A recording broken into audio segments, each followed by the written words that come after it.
Sí, lo presento, Gaby. Dale. Hola, Pablo, ¿cómo estás? Bueno, voy a hacer una breve reseña de toda tu actividad profesional. Bueno, les cuento. Pablo es doctor en Letras por la Universidad Nacional de Córdoba, es profesor titular en la Facultad de Lenguas y profesor asistente en la Facultad de Filosofía y Humanidades de la Universidad Nacional de Córdoba. Ha sido becario doctoral y postdoctoral de CECIT, UNC y CONICET. Fue vicedirector de la Escuela de Historia de la Facultad de Filosofía y Humanidades de esta misma universidad. Se desempeñó como vicepresidente y presidente a cargo de la Asociación Argentina de Retórica.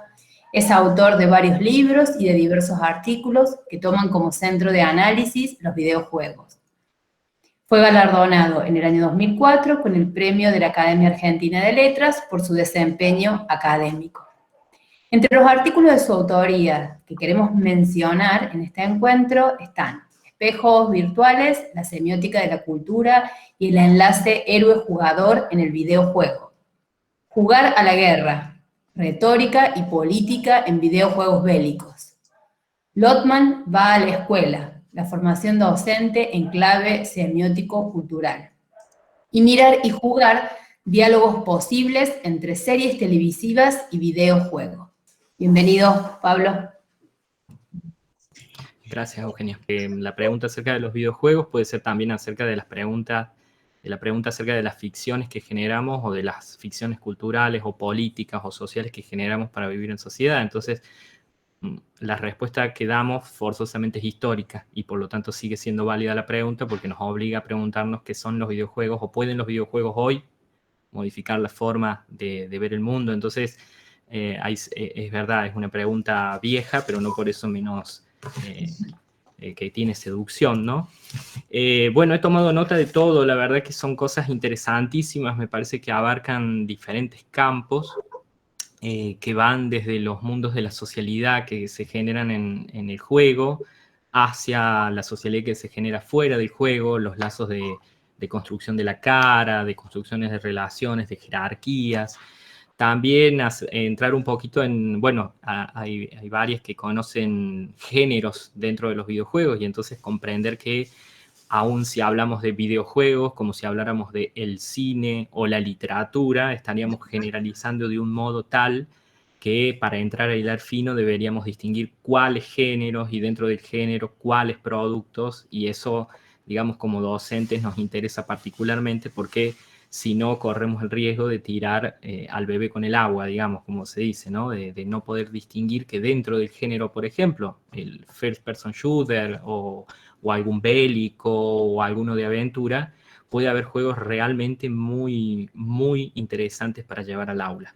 Entonces, es un buen punto de partida conocer, o por lo menos curiosear en eso.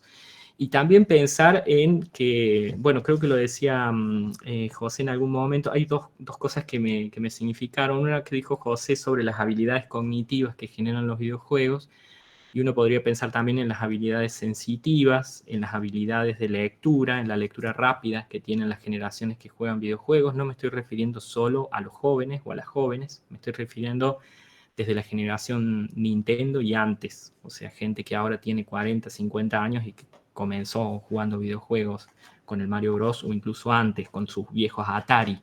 Entonces el videojuego no es de ahora, digamos, no nace con PlayStation, viene de mucho antes, de hecho nace casi junto con Internet. Y la otra cuestión de las habilidades era pensar en historiar un poco esa cuestión. Y entonces, en el caso de este abogado gamer que sabe desarmar y reconstruir máquinas porque en algún momento era la única forma de tener un clon. Ustedes saben que si no tenías una IBM o una PC de marca, tenías que armar una PC con partes.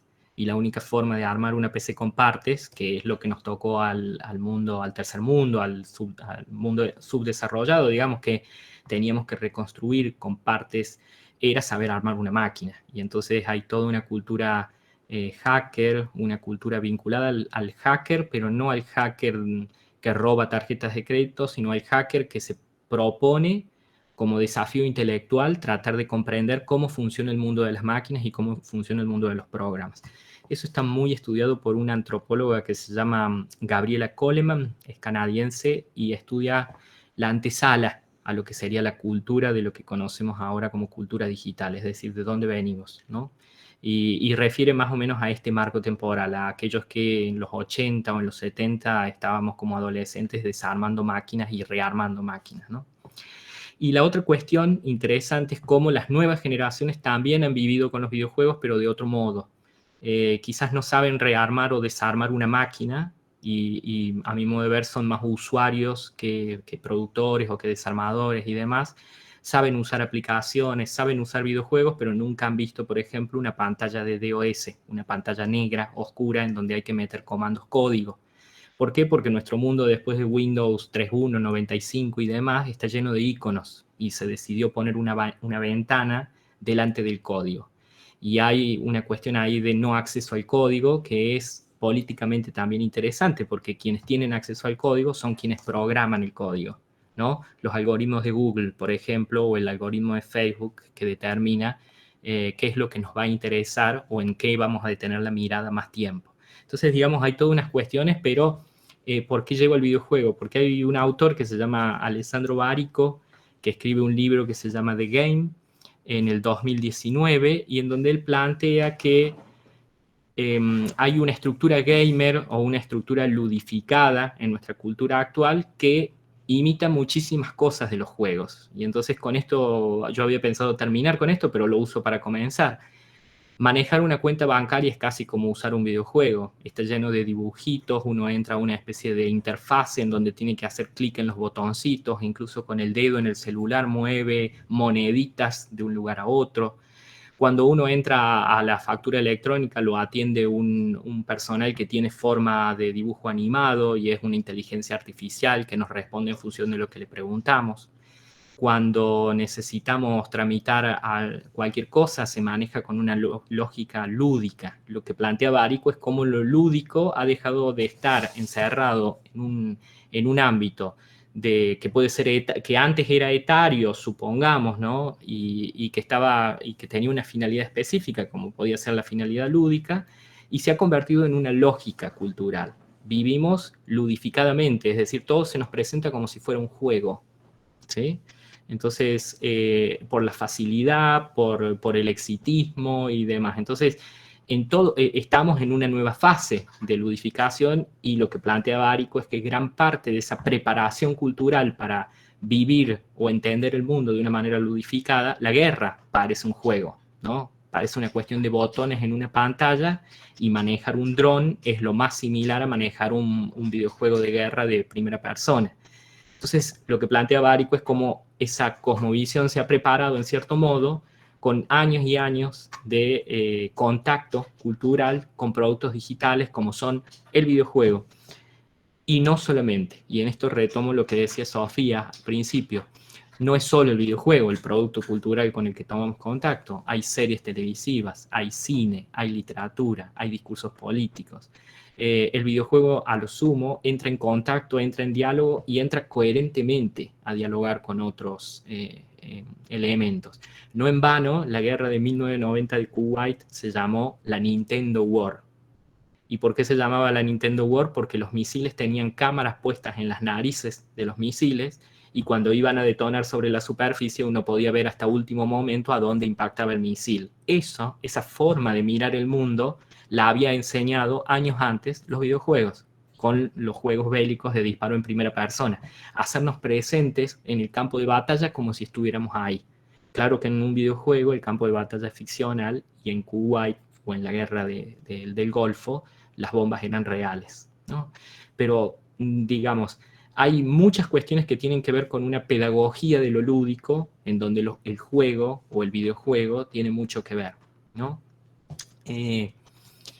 Me gustaría compartir algo, Gaby, que tenía pensado de PowerPoint, si puede ser, lo voy a compartir directamente de acá. La pregunta que yo les hice tenía, en cierto modo, dos partes, ¿no? O sea, primero respondernos qué es un videojuego y segundo, dónde encontrarlos y tercero, si pueden cambiar el mundo. En ese sentido, el videojuego, la pregunta era partir de esa como pregunta de base, ¿no? Primero saber con qué animal doméstico estamos hablando.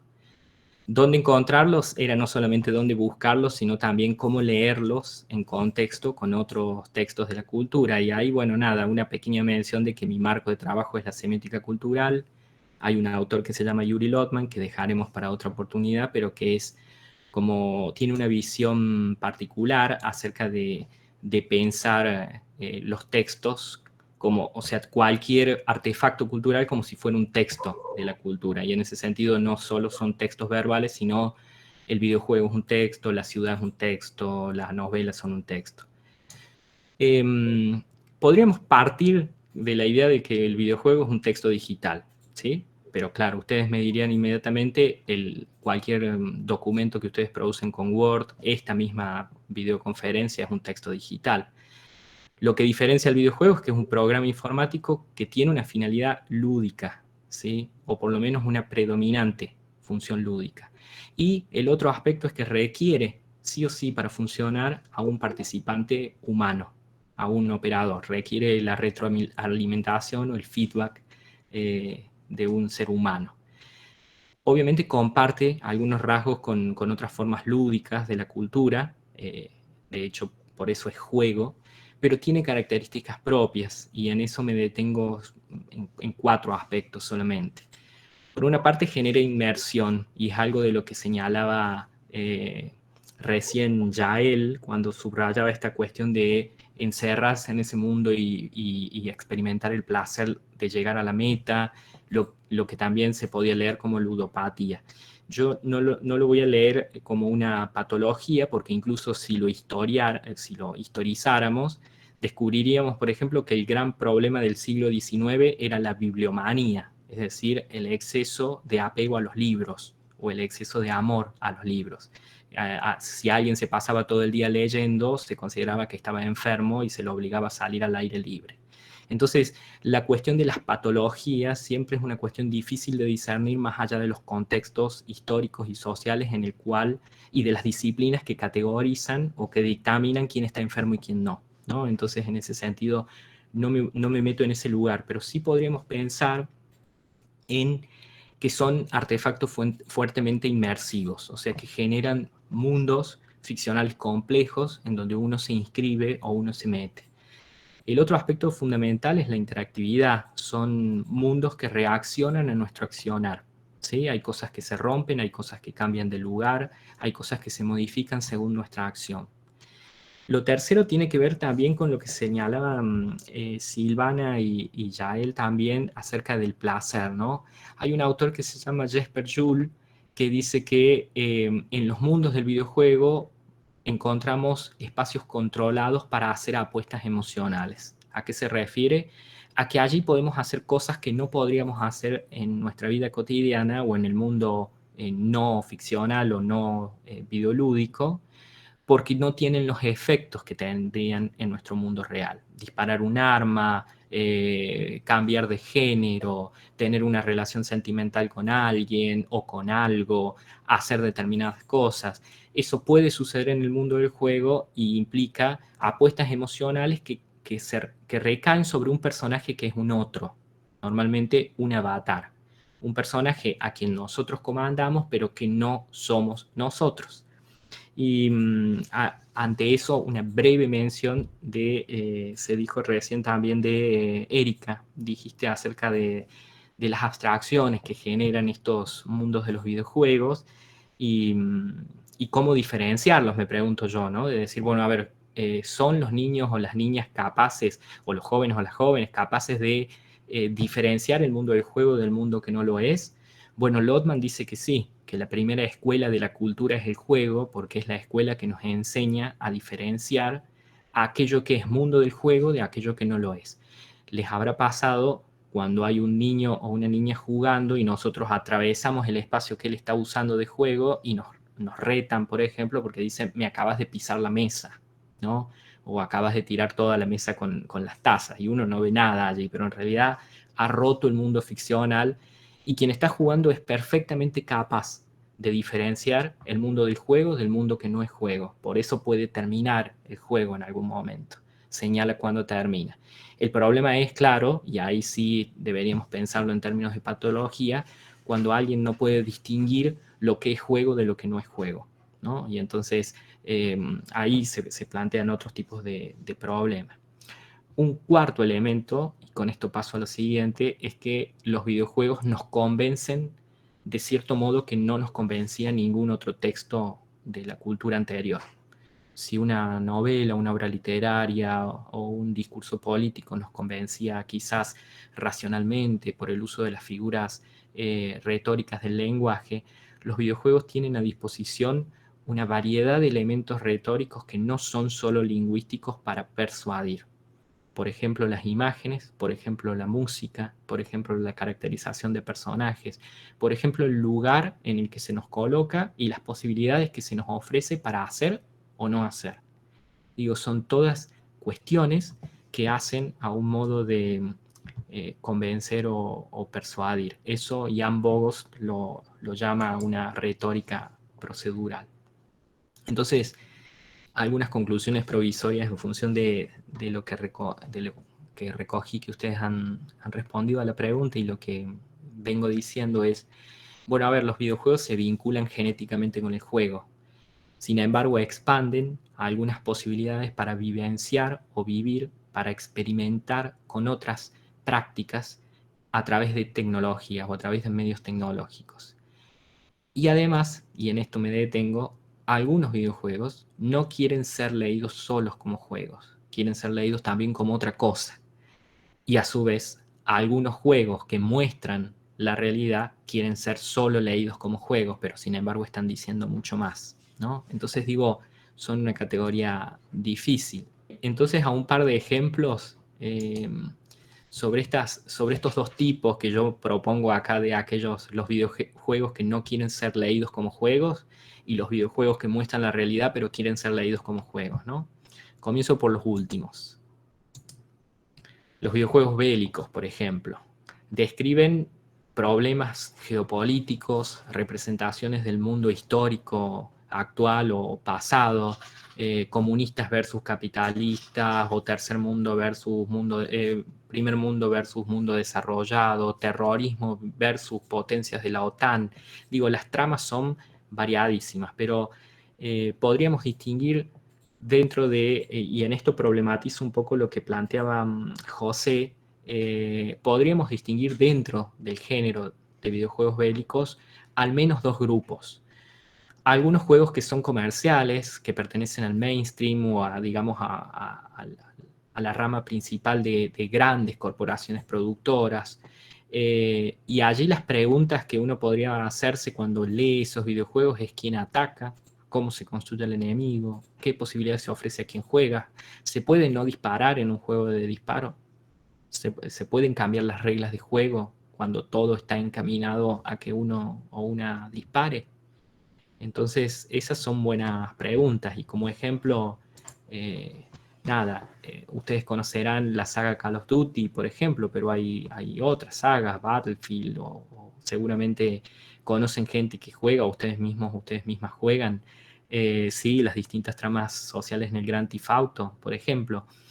Son todos videojuegos que reflejan con mucho realismo, como ustedes pueden ver en el gráfico, no solamente el mundo social y el mundo físico, sino también el mundo de las armas. Las grandes contratistas y fábricas de armamento asesoran a estas corporaciones de videojuegos para que las armas tengan el alcance que tienen en el mundo real, tengan los aditamentos que pueden tener en el mundo real y un larguísimo etcétera que dotan de un enorme realismo este tipo de juegos. Y fíjense que en este tipo de juegos comerciales de bélicos, prima sobre todo la mira, o no hay cuerpo, digamos, en ese, solamente se ven las manos por lo general, no, sino que prima quién tiene el arma más poderosa y más grande. Y la otra cuestión interesante en este tipo de juegos es que nos plantea la paradoja de combatir sin poder morir, o por lo menos nuestro personaje, nuestro avatar, no puede morir, y si muere, vuelve a comenzar inmediatamente en el punto donde murió, ¿sí? Entonces ustedes me dirán, bueno, esto es ficción, y uno podría pensar que toda la guerra con drones actualmente funciona con esta lógica. Disparar sin ser alcanzado, si el dron es destruido se envía otro, total no hay baja humana, y se puede telecomandar, como nosotros estamos telecomandando, por ejemplo, esto. Sí, también, Sofía, es verdad. Hay muchos videojuegos bélicos producidos por el ejército de Estados Unidos y cuando uno logra cierto ranking o cierto puntaje puede ser contactado porque uno deja los datos presentes, ¿no? Estamos hablando de Estados Unidos, el American Army, por ejemplo. Pero sin embargo, hay, bueno, dejo de mostrar el Call of Duty, suficiente violencia de este y hay otro grupo de juegos que podríamos decir dentro de los bélicos que son críticos. Los News Games, por ejemplo, este juego se llama Septiembre 12, un mundo de juguete, y lo que hace es, se imaginarán por el título, que es al día siguiente del atentado a las Torres Gemelas, ¿no? Septiembre 12 por el septiembre 11. Y el juego lo que hace, por ejemplo, es colocar una mira sobre un poblado que parece o que tiene rasgos de Medio Oriente. Hay pobladores, pero entre ellos hay algunos que portan armas, que parecen ser, llamémosle entre comillas, terroristas. La cuestión es que nosotros comandamos esa mira y tenemos que enviar un misil, pero ese misil destruye edificios, pero también destruye o provoca bajas civiles. Y lo más interesante del juego es que esos civiles que se acercan y que ven la gente muerta, se acerca y llora y se convierte en terrorista.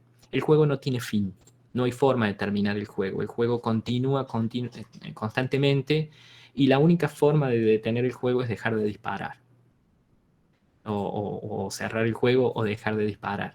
Hay toda una metáfora y hay toda una reflexión en todo, como si contagiara, exacto. Pero hay toda una metáfora en eso de que quizás la guerra, quizás la solución para el terrorismo sea que uno de los bandos deje de disparar y quizás ahí acabe la guerra, ¿no? Entonces es interesante, digamos, cómo un videojuego como Septiembre 12 puede funcionar para provocar eso. Otro juego que les quería comentar y mencionar rapidísimamente es This War of Mine. Este juego es producido a partir de material histórico de lo que fueron los fuegos cruzados en Sarajevo y en otras situaciones de sitio de ciudades. Y se nos asigna la misión de lograr que 3 personajes sobrevivan. ¿Sí? Son 3 personajes civiles que quedaron atrapados en el fuego cruzado de 2 bandos en situación de guerra. Y es un juego realmente difícil porque hay que preocuparse por conseguir madera para pasar la noche sin frío, hay que preocuparse por conseguir medicamentos, comida, incluso hay que tomar decisiones éticas muy difíciles, como por ejemplo si uno consiguió comida, si la va a compartir, ¿sí? Con otros refugiados.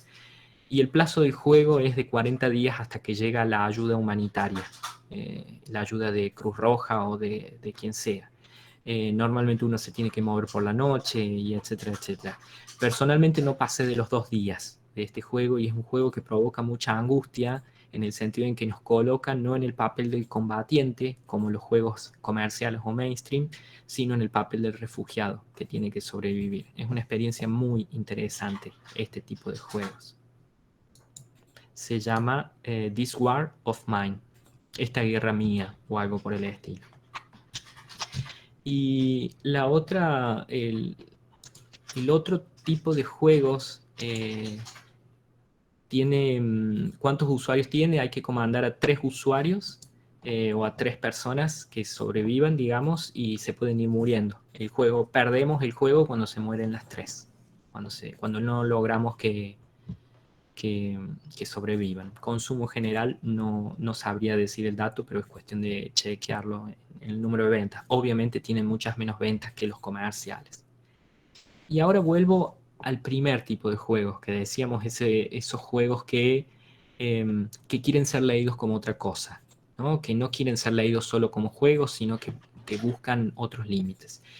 Y ahí lo que hay son algunos ejemplos de juegos que recuperan otras tradiciones, por ejemplo la del cine interactivo, la de la estética de los dibujos animados, la fotografía, la literatura del Bildungsroman o la novela de iniciación como la conocemos, es decir, la aventura de ese personaje adolescente que va experimentando diferentes cambios y se hace adulto, las series televisivas y un larguísimo etcétera. Dejo algunos ejemplos acá. por ejemplo, de la compañía That's Game Company, el Sky, Children Flight, que se juega solamente con teléfonos móviles y es gratuito, es un bellísimo juego. Es colaborativo incluso el Sky, se puede jugar entre varios, gente que no conocemos y que nos comunicamos solo por gestos de cualquier lugar del planeta. El Flower, el Journey. Hay otro juego que se llama Gris, que es realmente bello. The Last of Us quizás entraría en un género survival, tiene una música bellísima de Santolaya y tiene una trama complejísima. Sí, yo creo que sí que es uno de esos juegos que quiere ser leído como cine o como otra cosa. Lo que produce el estudio Quantic Dream, que dirige David Cage, por ejemplo, ahí mencioné 2 títulos nomás, el Beyond Two Souls, el Detroit, Become Human, el Heavy Rain, el Fahrenheit, son todos juegos que produce este estudio y que ahora están disponibles también para PC, antes solamente venían para PlayStation. Y hay otro estudio, también un estudio francés, se llama Don't Not, que tiene unos juegos interesantísimos de trama múltiple, es decir, que varían de acuerdo a las decisiones que toma el jugador o la jugadora, con títulos como Life is Strange o un título anterior que no tiene trama múltiple, pero tiene una trama literaria muy interesante que se llama Remember Me. Y el otro juego el por último juego que les quería mostrar es este ejemplo interesantísimo de un juego que se llama Never Alone. Tiene un nombre en pueblo originario de Alaska. Y es un juego particularmente interesante porque es la aventura de una heroína basada en un cuento originario, un cuento popular de la zona, una heroína que tiene que devolver, casi como un relato mítico, que tiene que devolver orden al mundo. Es cooperativo, se puede jugar de 2 personas, alguien maneja a la niña y otra persona maneja al zorro blanco. Y lo interesante de este juego, que es lo que van a ver en unos segundos a continuación, es que a mitad del juego, a medida que se avanza, se pueden desbloquear o se van desbloqueando documentales o mini documentales de 2, 3, 4 minutos, en donde se nos cuenta la historia de este pueblo, las costumbres, la alimentación, su vestimenta y diferentes elementos. Es decir, la estructura del juego va desbloqueando la memoria cultural de la comunidad y quien juega puede ir atravesando, interrumpe el juego por 1 minuto tocando una tecla, visiona el mini documental que dura, como les digo, unos 4 o 5 minutos y vuelve al juego y sigue jugando. Entonces, es un tipo de juego, por ejemplo, que entra en frontera con el documental, entra en frontera con los dibujos animados, porque tiene otras escenas en donde hay el relato es con dibujos animados, entra en frontera con la literatura oral, porque todo el relato de la heroína está narrado en lengua originaria, y entonces y tiene una estética bellísima. En ese sentido, fíjense cómo este tipo de juegos, este y otros que podamos encontrar, son un buen ejemplo para pensar el modo en el que algunos juegos quieren ser leídos ya o están peticionando ser leídos como algo más. Entonces, a modo de invitación o de cerrar, digamos, un poco esta cuestión con algunas reflexiones y ya después reabrir para el diálogo, podríamos, o mejor dicho, la invitación es a pensar los videojuegos como una especie de texto cultural complejo, pero que evidencia un síntoma, y no un síntoma en términos de patología, sino un síntoma en modo de ser, en una forma que adopta nuestra cultura. Pensar, ahí me falta una A, pero dice pensar en un texto particular en donde sea posible leer el modo en el que la cultura contemporánea está funcionando. Lo que decíamos recién con Barico, ¿no? En decir, bueno, a ver, la lógica del videojuego es la que estructura muchas de las experiencias cotidianas. El home banking, el pago de los impuestos, la atención de usuarios, las aplicaciones del celular. Hay muchas cosas que se han ludificado y que avanzan bajo la lógica de los videojuegos. La otra invitación, la otra cuestión, este paneo que yo he hecho rápidamente con algunos ejemplos es invitarlos e invitarlas como formadores, como docentes, a conocer para elegir.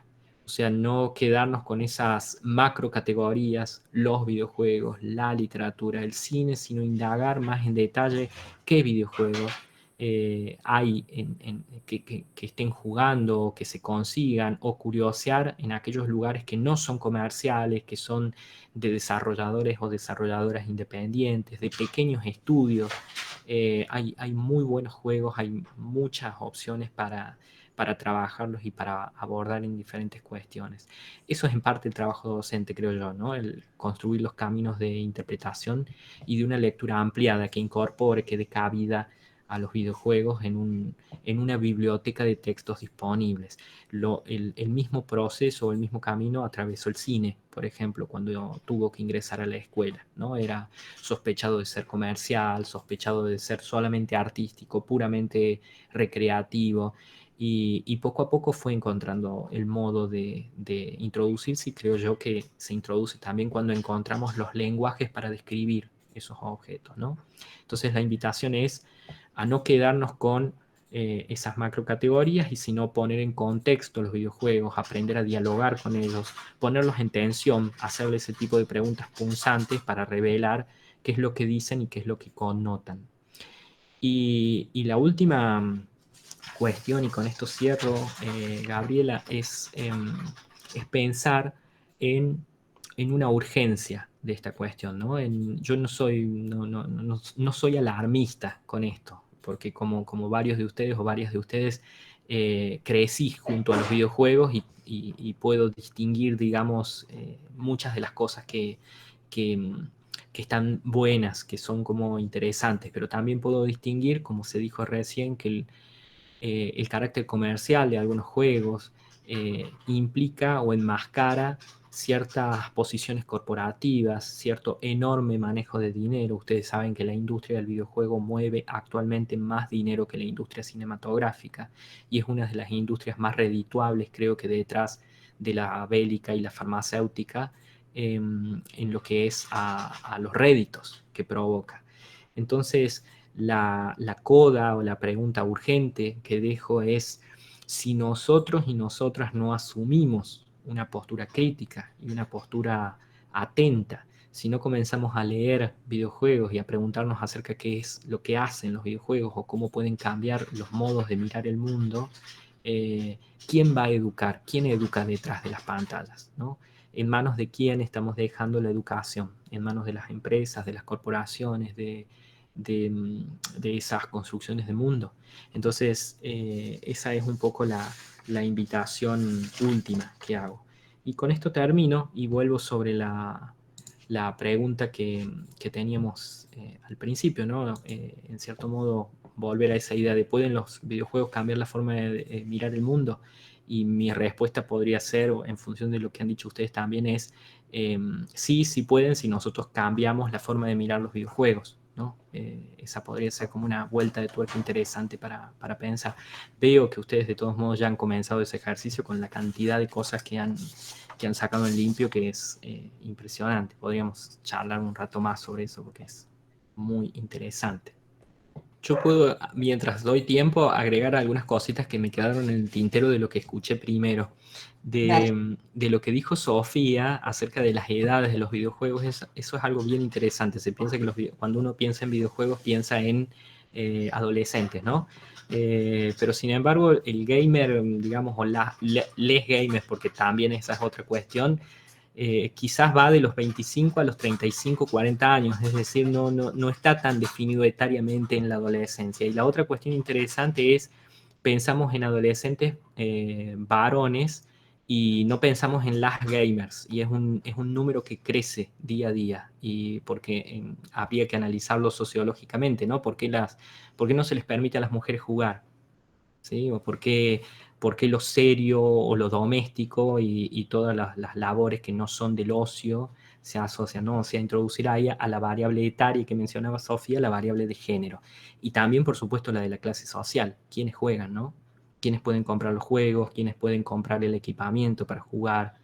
¿A qué juego juega cada clase? digamos, son incorporando más variables, ¿no? Género, edad, clase social, por ejemplo, del modo en que las redes sociales han influido en la vida cotidiana, ¿no? Entonces, porque para hacer streaming vos tenés que necesitas una plataforma donde publicarlo, y entonces la disputa de las plataformas por apropiarse de tu imagen, apropiarse de tus transmisiones, manejar tus datos, hacer minería de toda esa información. Entonces digo, viene como muy a la par, ¿no? Porque antes uno podía filmarse un video y mandarse, grabarlo, bueno, ustedes quizá no lo conozcan, grabarlo en un VHS o grabarlo en digital y acercárselo a alguien más, pero ahora el juego está en tener seguidores, ser una figura que influencia a otros, digo, va como muy a la par acerca del poder de las redes sociales. Yo lo leería, digamos, como muy a la par. Digo, no sé si vos has ahondado en estos temas de cómo se construye ahí las cuestiones más de subjetividad. No me refiero solamente, o sea, tengo una inquietud que no tiene que ver solamente con cuestiones ideológicas y de valores, etcétera, sino esta cuestión de los procesos subjetivos identitarios que, que, que tienen que ver mucho con esos mundos que habitamos en los videojuegos, ¿no? O sea, una guerra es algo simple, resolver la vida o la muerte de un animal es algo también simple, todo parece simple, ¿no? ¿Cómo esto se tensiona después con el mundo real? Me pregunto. Bueno, intento responder a modo de sondeo, después respondo sobre los bitcoins, que ahí estaba preguntando, supongo que sobre el farmeo. Lo que fue o lo que es la semiótica de la cultura a mí me permitió encontrar un principio de respuesta para eso, Gabriela, en pensar que lo que hacen los juegos no es, o lo que hacen los videojuegos, pero también en particular los videojuegos, es no generar mecanismos de identificación, sino mecanismos de delegación, mecanismos de construcción de una especie de entidad compleja que mantiene una doble identidad. O sea, no hay una unificación, por más que quien juega hable en primera persona, ¿no? Ajá. Me morí, me mataron, gané, etc. Por más que utilice la primera persona, y eso podría pensar que el yo dentro del mundo digital es el mismo que el yo fuera de ese mundo digital, lo que yo creo que se da ahí es una conexión, una especie de simbiosis, una especie de conexión fuerte, casi como de un cordón umbilical, entre lo que se considera el yo digital o el avatar y el yo no digital, digamos, el del mundo real, que es del jugador o de la jugadora. Esa relación es tan fuerte y está construida de modo tan intenso que creo que es un rasgo particularísimo de los videojuegos, a diferencia de cualquier otro texto ficcional que genera mecanismos de identificación, pero mucho más lejanos o mucho más del lugar del testigo. Cuando nosotros, por ejemplo, leemos literatura, es como que estamos asomados en el hombro del narrador, avanzamos con el narrador, pero no somos el personaje, ni podemos decidir el destino del personaje. Cuando asistimos a una película, nosotros nos enteramos del destino del personaje, incluso si estuviera narrada en primera persona, pero no podemos variar en nada el destino de ese personaje. Algunos videojuegos o los videojuegos provocan esta posibilidad interactiva de decidir el destino del avatar, decidir el destino de esa entidad digital. Y en ese sentido es una identificación muy compleja. No es directa, en el sentido de que hay como hay una especie de separación y de conciencia de quien juega, de que quien muere es el otro, de que se muere en el mundo digital y se tiene perfectamente conciencia de que a mí en el mundo no digital no me pasa nada. Y es lo que decía recién con Jules, ¿no? De decir, por eso yo puedo ser otro en el mundo digital. Por eso yo puedo hacer cosas que no haría fuera del mundo digital, ¿no? Incluso cambiar de sexo, cambiar de nombre, cambiar de cara, construir a mi avatar como quiera. Es un poco la misma lógica de las redes sociales, ¿no? Construir un perfil para ese mundo digital.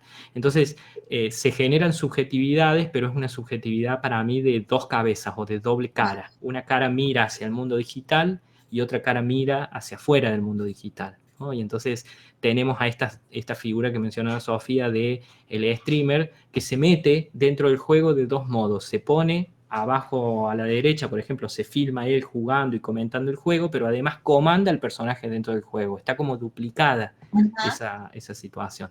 Es una entidad compleja, no es ninguna a la que nos tenían acostumbrados, por ejemplo, ni el cine ni la literatura. Desde mi punto de vista, es algo que estoy sondeando eso, de todos modos, Gabriela.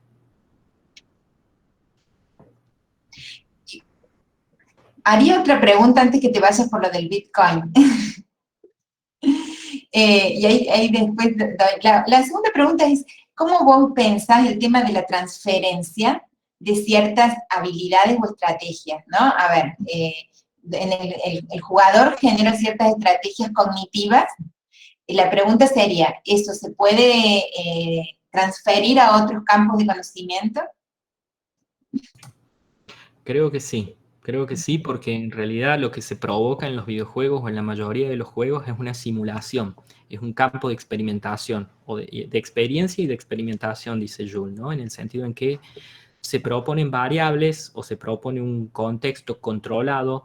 Ese contexto controlado puede tener las mismas leyes físicas que nuestro mundo real, en el sentido de gravedad, en el sentido de, por ejemplo, densidad de las cosas, cuándo se rompen y cuándo no.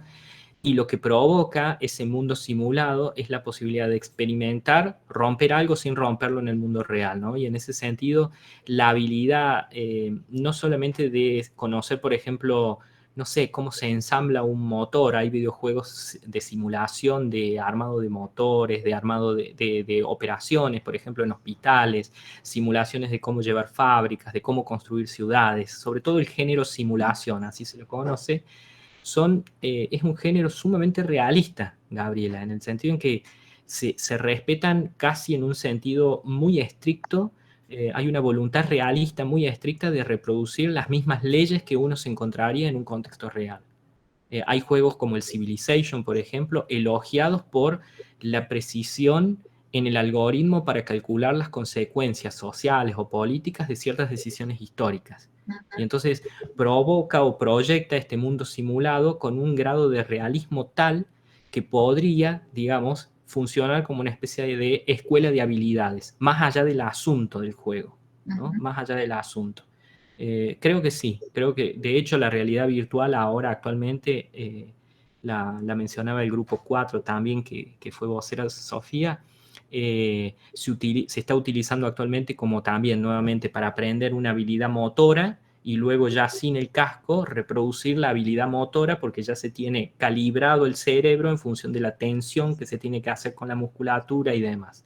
Podríamos seguir, digamos, en torno a la realidad virtual o a la realidad aumentada, digamos, son dos paradigmas que están como muy, muy en boga. Sí, esta pregunta para mí tiene una intencionalidad porque nos traslada a pensar el ámbito de la escuela, ¿no? Y la relación entre estos mundos. Euge, ¿querés comentar algo? Sí, espero que no se me corte internet. Lo primero, bueno, empiezo. No, digo, en esto de pensar en clave cultural, ¿no? Y desde el vínculo entre los videojuegos y la cultura. O sea, por ahí también pensando en una perspectiva histórica, cómo los videojuegos han ido cambiando desde los 70 a los 80 y inclusive tengo un hijo también saliendo de la adolescencia que ha ido jugando distintos juegos. Digo, si podríamos reconocer hoy en los videojuegos algunos rasgos de lo que nos hacen entender la cultura contemporánea, ¿no? Digo, pensarlo el videojuego como un analizador y cuáles serían para vos esos rasgos que hoy los videojuegos que se están jugando más nos están como mostrando o interpelando la cultura en la que estamos. Es enorme la cantidad de juegos y enorme, o sea, porque el mercado se ha diversificado para abarcar a un mercado planetario, ¿no? Y en ese sentido es muy difícil saber cuáles son los juegos más jugados, pero sí se pueden reconocer de acuerdo al género cuáles son algunos juegos más jugados, ¿no? Entonces, qué sé yo, en el campo de los bélicos, los mainstream que mencionaba, las sagas Call of Duty y demás, son juegos normalmente muy jugados para quien puede adquirirlos o quien los piratea. Y es interesante lo que vos mencionás porque si uno sigue, por ejemplo, los diferentes Call of Duty o Battlefield o lo que sea, uno va viendo cómo ha cambiado el enemigo de acuerdo a las relaciones geopolíticas estadounidenses, sobre todo, ¿no? y entonces hace algunos años los enemigos eran siempre rusos y después pasaron a ser Medio Oriente, a partir del 2001 sobre todo, y ahora están siendo los chinos, y ahora están siendo los rusos de nuevo, o los chinos con los rusos. Entonces van tomando el pulso también y van configurando, junto con el cine y las series televisivas, una especie instalando una especie de coineo, de sentir común acerca de dónde hay que buscar la geopolítica del mal, ¿no? Es notable porque antes los videojuegos bélicos eran de tema histórico. Se basaban, por ejemplo, en el nazismo, en reproducir escenas de la historia bélica famosas, el desembarco de Normandía, etcétera, etcétera. Y a partir de cierto momento, sobre todo de la Guerra del Golfo, comienzan a interesarse por el mundo presente. Entonces, a modo de ejemplo nomás, dentro de los videojuegos bélicos, cómo van marcando el pulso político, la evolución de esos juegos. Y después hay otros juegos, me parece que orientados a un público, no sé, infantil o adolescente, Minecraft, Fortnite y demás, que ofrecen mundos abiertos o grandes espacios para la creación. Pero sobre todo si uno analiza la mecánica de esos juegos, se basan en las mini operaciones o las micro operaciones económicas que realizan y en el modo en el que no solamente se hace minería de datos, sino minería de micro operaciones económicas en un mercado sumamente ampliado y planetario, pero con una diversidad de situaciones económicas. Por ejemplo, no me acuerdo si era Corea, Dyer y Whiteford, en un libro precioso que se llama Games of Empire, comentan el caso de una empresa que no podía entrar, por ejemplo, en Corea. No podía entrar porque el juego era muy costoso. ¿Cuál es la solución que se le ocurre a esta empresa? Regalar el juego o hacerlo gratuito. Claro que dentro del juego uno quiere tener, por ejemplo, una armadura o un sombrero particular o un par de botas, ¿no? Para diferenciarse del otro, para que su avatar sea más llamativo y demás. Esas botas cuestan 0,10 centavos de dólar. El juego cuesta $30, no lo podrían comprar, pero 10 centavos de dólares sí se pueden pagar. Y entonces lo que ve esta empresa es que las millones de micro operaciones económicas que se provocan en juegos gratuitos le reditúan mucho más que vender el juego. Entonces, digamos, ese tipo también de cosas hablan del mundo contemporáneo, de ver cómo el capital o cómo las corporaciones, cuando no pueden lograr ventas masivas, lo logran con microoperaciones, que a su vez desestabilizan, obviamente, las balanzas de pago. El problema de las fugas de capitales por microoperaciones es un problema que nosotros tenemos como muy presente, porque puede haber fugas de grandes capitales, pero también microfugas por las microoperaciones que se realizan de los dólares que se van de los diferentes países a los países centrales, que es donde suelen estar ubicados estas corporaciones. Uh-huh. Los videojuegos tienen mucho que ver en eso.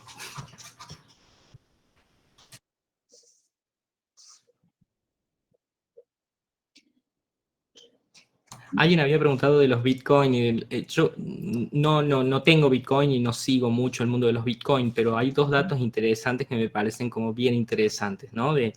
Hace algunos años, hace muchos años, comenzaron algunos juegos que se llamaban, bueno, sobre todo los chinos, o lo que hacían era contratar gente en juegos de tipo LOL o tipo, bueno, son juegos en donde en donde se premia la cantidad de tiempo que se pasa mejorando las aptitudes de ciertos personajes. Y entonces lo que se hacía era farmear el personaje, es decir, hacerlo engordar, hacerlo crecer, engordar en el sentido metafórico, de adquirir puntos por la cantidad de tiempo que se pasaba. Entonces, si yo tenía dinero, por ejemplo, le pagaba a 3 personas para que turnándose en diferentes horarios se pasaran todo el día jugando con un personaje, ¿sí? Enriqueciendo a ese personaje. Cuando ese personaje alcanzaba cierto nivel, codiciado dentro de un mercado, yo lo ofrecía a la venta y alguien me pagaba con dinero real el dinero que yo había obtenido dentro del mundo del juego. Es decir, se traspasaba el límite del juego para obtener por eBay o por la plataforma que sea dinero real. Eso se llama farmear, digamos, o sea, es como sacar lucro de ese trabajo y hay alguien que planifica cómo se saca. Yo creo que hay mucho de esa lógica en la cuestión del Bitcoin, ¿no? En ver la manera de poner a funcionar algo de una manera a través de algoritmos, a través de cuánto tiempo se pasan haciendo operaciones aritméticas para ver crecer, digamos, el capital. Y otro dato curioso, no casualmente son las placas de video que se utilizan para las máquinas gamer las más codiciadas para los que hacen minería de Bitcoin. ¿Por qué? Porque es una placa que puede realizar una cantidad enorme de operaciones aritméticas en muy poco tiempo. El año pasado, en plena pandemia, hubo un cambio de tecnología, apareció una nueva placa de video y se agotó literalmente en todo el planeta. Quienes compraron quedó en muy poquitas manos, en manos de quienes tienen mucho dinero, mucho Bitcoin, que necesitan para seguir haciendo minería de Bitcoin placas súper potentes. Entonces, miren la cantidad de cosas que hay en torno al mundo de los juegos, ¿no? Y al mundo de las máquinas para jugar. Aquí, Mile, te preguntaba sobre el movimiento feminista, si podrías comentar sobre el impacto que tenían los movimientos sociales como el feminismo, disidencias sexuales en las narrativas de videojuegos. No soy especialista en eso, pero tengo leído de que se están dando movimientos muy interesantes en privilegiar o en visibilizar, digamos, todo lo que es el papel de las mujeres y las disidencias en el desarrollo, en el mundo industrial de los videojuegos, en los papeles en los grupos de trabajo, y también a nivel narrativo dentro de los juegos, en las posibilidades abiertas, no genéricamente marcadas, digamos, no estereotipadas que se están buscando en algunos juegos. Por ejemplo, hay muchos juegos RPG o juegos de rol que proponen la posibilidad de configurar a nuestro personaje de acuerdo a cómo se nos ocurra la apariencia física y cómo se nos ocurra la orientación genérica, las relaciones sentimentales que decidamos tener a lo largo del juego. Es decir, se están produciendo juegos realmente de trama muy compleja y muy variable, porque una trama simplificada no permitiría este juego, para dar cabida o dar entrada a todas las posibilidades de ser del ser humano, ¿no? Por ejemplo, el último que jugué fue el Cyberpunk. Ofrece posibilidad de hasta modificar el tamaño de los genitales. Es una cosa que va desde eso hasta qué tipo de voz quiere uno tener, si puede tener voz, digamos, femenina, en cuerpo masculino, pelo largo, pelo corto, ser de cualquier raza, tener cualquier color de piel, tener relaciones sentimentales con varones, mujeres, con ambos, etcétera, ¿no? O sea, es realmente amplio. Bueno, wow, cuántas cosas interesantes. La verdad que yo en lo personal súper agradecida por este tiempo y tanto conocimiento y experiencia que nos han brindado. Creo que ha sido muy interesante. Yo, no sé, pienso somos 40 personas que hemos estado de manera continua en este encuentro. Y bueno, alcanzo a ver algunos rostros y veo rostros pensando. Así que eso me alienta a que estos temas tienen que ser traídos, pensados. Queda como un capítulo interesante para desarrollar que tiene que ver en cómo esto ingresa a la escuela, ¿no? Ingresa en los cuerpos de quienes entramos y salimos de la escuela. Pero bueno, ahí hay un capítulo enorme para explorar en términos de sus utilizaciones más didácticas, ¿no? ¿Qué se hace cuando se integran los juegos en las prácticas de enseñanza? Pero bueno, porque son como dos lecturas, ¿no? Una que tiene que ver con conocer el mundo que se habita y que construye esta subjetividad de la que estamos hablando, en tantos sujetos sociales, por un lado, desde el rol docente, y por el otro, bueno, hay algunos docentes que hoy se plantean desde discursos más marketineros que científicos esta idea de incorporar el videojuego en la enseñanza, ¿no? Como sinónimo de innovación. Y ahí hay un capítulo enorme para explorar respecto a qué se hace en esos casos, porque además esto viene como de costadito, se toca con esta idea de la gamificación en la enseñanza, ¿no? Y bueno, y ahí aparece también una lógica de lo lúdico que, bueno, que se mezcla con este tema, ¿no? Por supuesto que hoy vamos a cerrar ya con toda esta charla que hemos tenido, pero digo, no quería dejar de mencionar que este es un abordaje que nos obliga a seguir trabajando sobre estos temas, porque lo otro está muy presente también en la escuela, ¿no? Pero no es desde este lugar que lo estamos pensando el videojuego como en general está presente, ¿no? Sino está presente como esta demanda de innovación tecnológica y que como todos los chicos juegan, bueno, hay que jugar adentro del aula, hay que traer el videojuego al aula. Bueno, ahí hay un salto que hay que ver cómo se resuelve, ¿no? Bueno, agradecerte, no sé si, no, a veces me cuesta cerrar y no dejar de decir quién quiere tener la última palabra, porque si hay alguien que tiene ganas de hacer un comentario, no estaría bueno que por una cuestión de tecnología no lo pueda hacer. Entonces digo, si hay alguien que quiera hacer alguna reflexión, alguna palabrita, Federico está planteando el tema del incremento de consumo a nivel más masivo que individual, ¿no? Quizás una buena pregunta sería ¿hasta dónde llega la caja? ¿No? Esa es la invitación, a preguntarse, digamos, a ver cuáles son los límites, cuáles son las posibilidades. No se puede resolver lo que vos estás planteando, tampoco se puede pensar que las interacciones en pantalla implican una despolitización, ¿no? Los movimientos sociales del Cairo, los Occupy, muchos movimientos sociales se organizan a través de redes sociales y pantallas y luego ganan la calle. Entonces digo, si las pantallas tienen un papel intermediador, hay que ver quién controla las pantallas, quién está detrás de las pantallas. Digo, es una cuestión como compleja, pero una buena pregunta sería esa, ¿no? De saber, bueno, a ver si estamos encajados, ¿cuáles son los límites de la caja, ¿no? Sí, me parece que Federico quizás nos está trayendo un planteo más político, ¿no? Para pensarnos en relación a estas cuestiones.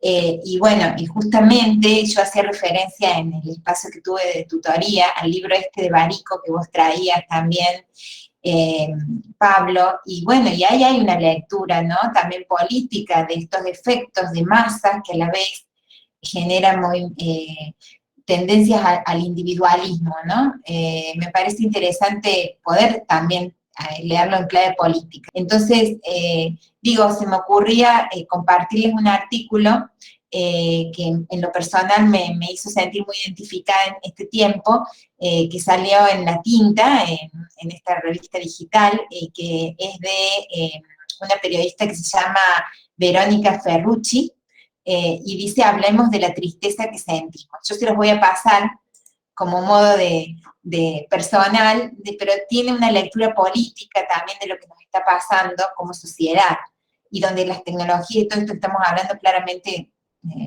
tienen un rol muy importante. Bueno, vamos a cerrar entonces este encuentro, agradeciéndote, Pablo, nuevamente, muchísimo. Un aplauso, siempre damos aplausos aquí. No, gracias. Tratan de hacerlo más